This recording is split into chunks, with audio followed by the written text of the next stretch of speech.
So hello guys, welcome back to YouTube channel your engineering friend. My name is Shivam और आज मैं आपके EC के 18 नंबर के लेक्चर को लेके आया हूँ, जहां हम आज डीसी मोटर को स्टार्ट कर रहे हैं। मींस जो हमारा 4th नंबर यूनिट था, जो कि हमारे ट्रांसफार्मर और डीसी मोटर पर डिपेंड था। ओके, तो हमने ट्रांसफार्मर को कंप्लीट किया, जिसमें हमने जाना ट्रांसफार्मर कैसे कैसे वर्क कर रहा है। देन हमने ऑटो ट्रांसफार्मर को पढ़ा, तो आप जाके प्रीवियस लेक्चर को जरूर देखें, जिससे कि आपको ट्रांसफार्मर और ऑटो ट्रांसफार्मर का कॉन्सेप्ट क्लियर हो जाए। तो आज के इस लेक्चर में जो टॉपिक्स हम देखने वाले हैं वो टॉपिक्स हैं डीसी मोटर्स, देन उसका कंस्ट्रक्शन हम देखने वाले हैं, देन पार्ट्स देखने वाले हैं, कौन कौन से पार्ट्स हमारे डीसी मोटर्स में यूज होते हैं, देन लास्ट में हम इसके वर्किंग को देखने वाले हैं कि डीसी मोटर किस तरह से हमारा वर्क करता है। ओके, तो आज के इस लेक्चर में हम इन सब टॉपिक्स को कवर करने वाले हैं। इन टॉपिक्स के बाद आपका एक टॉपिक बच रिमेनिंग रह गया है, जो कि आपका टाइप्स ऑफ डीसी मोटर है, जो कि हम नेक्स्ट लेक्चर में कंप्लीट करके आपके यूनिट नंबर 5 को स्टार्ट करेंगे। ओके, तो इस लेक्चर को स्टार्ट करने से पहले, इन टॉपिक्स को पढ़ने से पहले एक इन्फॉर्मेशन मैं आप लोगों को देना चाहता हूं। जैसा कि आप लोगों को मालूम है कि यूईएफ की टीम सेकेंड ईयर के स्टूडेंट, जो स्टूडेंट डिप्लोमा सेकेंड ईयर में जाने वाले हैं, थर्ड ईयर में जाने वाले हैं, उन लोगों के लिए अलग अलग कोर्सेज लॉन्च कर रहे हैं, जिन कोर्सेज में आपको लाइव लेक्चर्स प्रोवाइड किए जाएंगे। मींस जितने भी सब्जेक्ट है आपके एमएसबीटी डिप्लोमा में, हर एक सब्जेक्ट के रिलेटेड आपको लाइव लेक्चर्स प्रोवाइड की जाएगी, क्वेश्चन बैंक्स प्रोवाइड किए जाएंगे, देन असाइनमेंट्स प्रोवाइड किए जाएंगे। तो कंप्लीट पैकेज आप लोगों को मिलने वाला है, जिसमें आप जिसे यूज करके आप आसानी से अपने एग्जाम की प्रिपरेशन को अच्छे तरीके से कर सकते हो और आसानी से आप 90 प्लस स्कोर कर सकते हो, जिससे कि आपको आगे जब आप इंजीनियरिंग कॉलेज के लिए जाओ तो आपको आसानी से कोई भी कॉलेज सेलेक्ट कर पाओ। ओके, तो इन सब कोर्सेज में आपको इनरोल करने के लिए इस चैनल के डिस्क्रिप्शन में आपको एक गूगल फॉर्म का लिंक मिलेगा, जहां से आप जाके अपने डिटेल्स को फिल कर सकते हो और यूईएफ की टीम आपके साथ कांटेक्ट करके आपको सभी इंफॉर्मेशन प्रोवाइड कर देगी किस तरह से आपको एक कोर्स होने वाला है और इन सब कोर्सेज में आपको कौन कौन से टाइप के सर्विसेज प्रोवाइड की जाएंगी। ओके, तो चलिए स्टार्ट करते हैं आज के इस लेक्चर को, जिसमें हम टॉपिक्स हम देखने वाले हैं। सो फर्स्ट टॉपिक से हम स्टार्ट करते हैं, जो कि है हमारा डीसी मोटर। डीसी के बारे में आप लोगों को मालूम है, डीसी का मतलब होता है डायरेक्ट करंट मोटर। ओके, एक ऐसा मोटर जो कि डायरेक्ट करंट पे डिपेंड होता है, तो वो हमारा डीसी मोटर होता है। ओके, तो अब हम ये समझेंगे कि एक्चुअल में मोटर क्या होता है। तो अगर आपने बचपन में जरूर यूज किया होगा, जहां पे आपने देखा होगा कि इस तरह का हमारे पास एक मोटर हुआ करता था, जहां पे हमारे पास इस तरह की एक पॉइंट था हमारे पास, जहां पे हम क्या करते थे, वायर को अटैच करके ये हमारा जो पॉइंट था ये हमारा घूमने लगता था, मींस राउंड रोटेट करने लगता था। तो वही हमारा मोटर है। मोटर से क्या होता है कि जो भी हमारा मोटर मींस ये जो हमारा पॉइंट है, इस पॉइंट पे हम कुछ भी मटेरियल को यूज करें, मींस कोई भी डिवाइस यूज करें, तो उसमें भी क्या होगा, रोटेशन क्रिएट हो जाएगा। तो हम जानते हैं कि रोटेशन डीसी मोटर एक्चुअल में है क्या।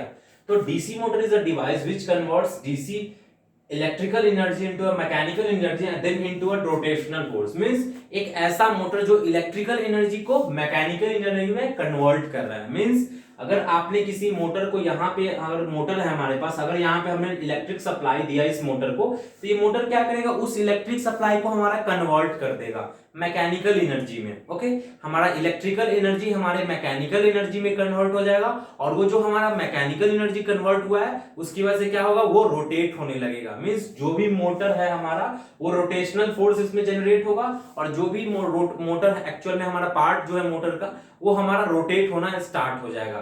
तो आप लोगों को ये समझना है कि डीसी मोटर क्या होता है। डीसी मोटर एक ऐसा डिवाइस है जिसमें हमारा जो भी इलेक्ट्रिकल एनर्जी हम पुट कर रहे हैं, वो इलेक्ट्रिकल एनर्जी हमारा मैकेनिकल एनर्जी में कन्वर्ट हो रहा है, जिसकी वजह से हमारा रोटेशन क्रिएट हो रहा है। वो रोटेशन किसी भी टाइप का हो सकता है, या तो वो फॉरवर्ड वाइज हो सकता है या रिवर्स वाइज। मींस या तो वो एक ही डायरेक्शन में हमारा रोटेट करेगा, अदरवाइज एंटी क्लॉक डायरेक्शन में। ओके, या तो वो क्लॉकवाइज रोटेशन को परफॉर्म करेगा या एंटी क्लॉकवाइज रोटेशन को परफॉर्म कर सकता है। ओके, तो हम ये कुछ पार्ट्स देखते हैं। मींस अगर आप कोई डीसी मोटर्स देखोगे तो उसमें कौन कौन से इंपॉर्टेंट पार्ट्स हैं, मींस किन सब पार्ट्स को मिलके हमारा डीसी मोटर एक्चुअल में क्रिएट होता है। तो ये हमारा कुछ पार्ट्स है, जहां आप देख सकते हो, ये हमारे पास कुछ पार्ट्स है, जहां पे हमारे पास फील्ड वाइंडिंग है, हमारे पास ये जो हमारा फ्लक्स सर्कुलेट हो रहा है इस मोटर में, देन हमारे पास योक है, देन पोल शू है, शाफ्ट है। तो ये इन सभी चीजों का यूज क्या है। तो योक क्या होता है, योक जो है यहाँ पे आपको दिख रहा है, ये बाहर का सीट होता है, जो कि बेसिकली बचाता है आपके डीसी मोटर को बाहर के एनवायरनमेंट से।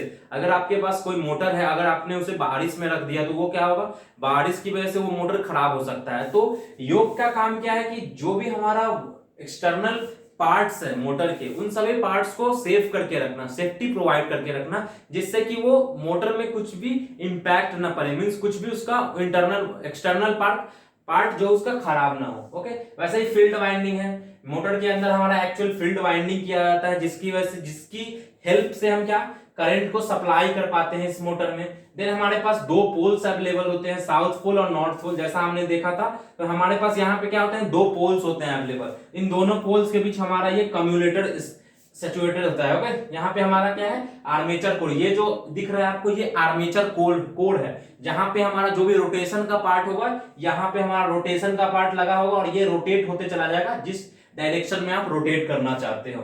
ओके, देन हमारे पास ब्रश है, शू है, देन ये हमारा फ्लक्स है, देन हमारा आर्मेचर कॉइल है, ये हमारे पोल्स है दोनों, और ये हमारा इंटरनली पॉइंट है जहां से हमारा जो भी फ्लक्स है इस मोटर में जो हम दे रहे हैं फ्लक्स, वो हमारा ये दो इंटरनल पॉइंट है जहां से हम इस फ्लक्स को प्रोवाइड कर रहे हैं इस मोटर में। ओके, तो ये कुछ इंपॉर्टेंट पार्ट्स हैं जो कि आपके डीसी मोटर्स के हैं। फर्स्ट है आपका योक, देन सेकंड है आपका पोल, पोल में आपके पोल के शू होते हैं, पोल के कोर होते हैं और फील्ड वाइंडिंग होता है। मींस ये आपका पोल है जहां पे आपके ये पोल के शू हो गए, ये पार्ट जो है वो आपका पोल का शू हो गया, देन पोल का कोर हो गया आपका armature coil, then field winding जो आपको ये दिख रहा है ये आपका फील्ड वाइंडिंग है, देन हमारे पास ब्रश होते हैं available, then armature, then commutator and then bearings. तो ये कुछ इंपॉर्टेंट पार्ट्स हैं जो आपको हमेशा याद रखना है कि एक डीसी मोटर को क्रिएट करने के लिए कौन कौन से पार्ट्स हमारे रिक्वायर्ड होंगे। मींस इन सब पार्ट्स को मिला के आप एक एक्चुअल डीसी मोटर को क्रिएट कर सकते हो। मींस इन सभी पार्ट्स को जब आप यूज करोगे तो उससे आसानी से आप एक डीसी मोटर को क्रिएट कर सकते हो।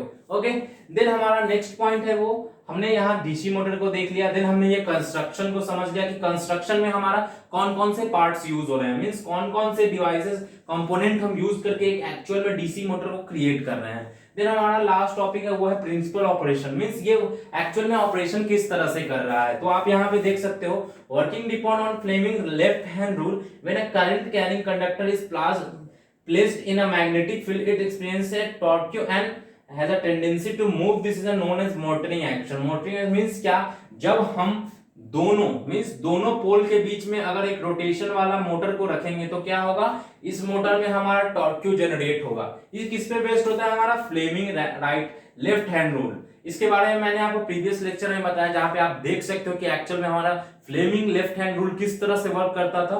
तो हमारा जो डीसी मोटर होता है वो फ्लेमिंग लेफ्ट हैंड रूल पे वर्क करता है, जहां पे जब हमने सप्लाई दिया तो वो सप्लाई क्या, वो सप्लाई हमारा दो पोल्स के बीच होगा। आप लोग जानते हो कि जब हमारा दो पोल्स आपस में डिफरेंट होता है तो वो क्या होता है, दोनों को आपस में रिलक्टेंस प्रोवाइड करता है, मींस दोनों को आपस में अपोजिट डायरेक्शन में फोर्स देता है। वैसे ही जब हमारा दोनों फोर्स जब आपस में सेम रहेगा तो वो डिफरेंट डायरेक्शन में अपोज करेगा, अगर डिफरेंट रहा तो वो क्या करेगा, दोनों को अट्रैक्ट करेगा, जिसकी वजह से क्या होगा, वहां पे एक रिकर्सन मींस रोटेशन स्टार्ट हो जाएगी। मींस जब ये दोनों एक दूसरे को आपस में अट्रैक्ट करेगा तो क्या होगा, इसकी वजह से इसमें क्या होगा, इस पार्ट में हमारा रोटेशन स्टार्ट हो जाएगा। तो ये हमारा एक्चुअल वर्किंग है, जहां पे क्या होता है कि सबसे पहले हमारा डीसी मोटर में हम सप्लाई को प्रोवाइड किया हमने, और हमारे दोनों पोल्स के पास हमारा वाइंडिंग अवेलेबल है। ओके, दोनों पोल्स के पास हमारा वाइंडिंग अवेलेबल है, और दोनों पोल्स क्या है, ये हमारा साउथ है तो ये हमारा नॉर्थ है। मींस क्या, दोनों पोल एक दूसरे से डिफरेंट हो तो क्या होगा, दोनों के बीच अट्रैक्शन परफॉर्म होगा, जिसकी वजह से ये बीच वाला पार्ट है वहां पे क्या होगा, ये कम्यूटेटर के पास आपका क्या मूवमेंट परफॉर्म होगा।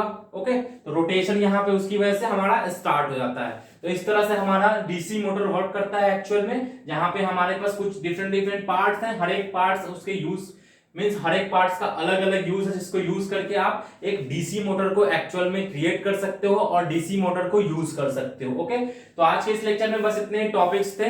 इन सब टॉपिक्स से रिलेटेड जो भी नोट्स हैं आपको इस चैनल के डिस्क्रिप्शन में एक व्हाट्सएप ग्रुप का लिंक मिलेगा, जहां पे आप जाके व्हाट्सएप ग्रुप को ज्वाइन कर सकते हो। वहां पे आपको सभी नोट्स प्रोवाइड कर दिए जाएंगे। ओके, और इन सभी नोट्स ये सभी नोट्स आपको योर इंजीनियरिंग फ्रेंड के वेबसाइट पे भी एक्सेस हो जाएगा, जहां पे हर एक लेक्चर के नोट्स 1 बाय 1 करके दिए हुए हैं, जहां से आप आसानी से उन नोट्स को डाउनलोड कर सकते हो। ओके, सो आज के इस लेक्चर में बस इतने ही टॉपिक्स थे। होप करता हूं कि आपको सभी टॉपिक्स क्लियर हो गए होंगे।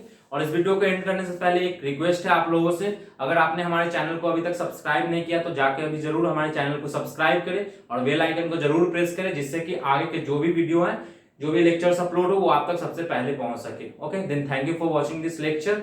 Bye, take care.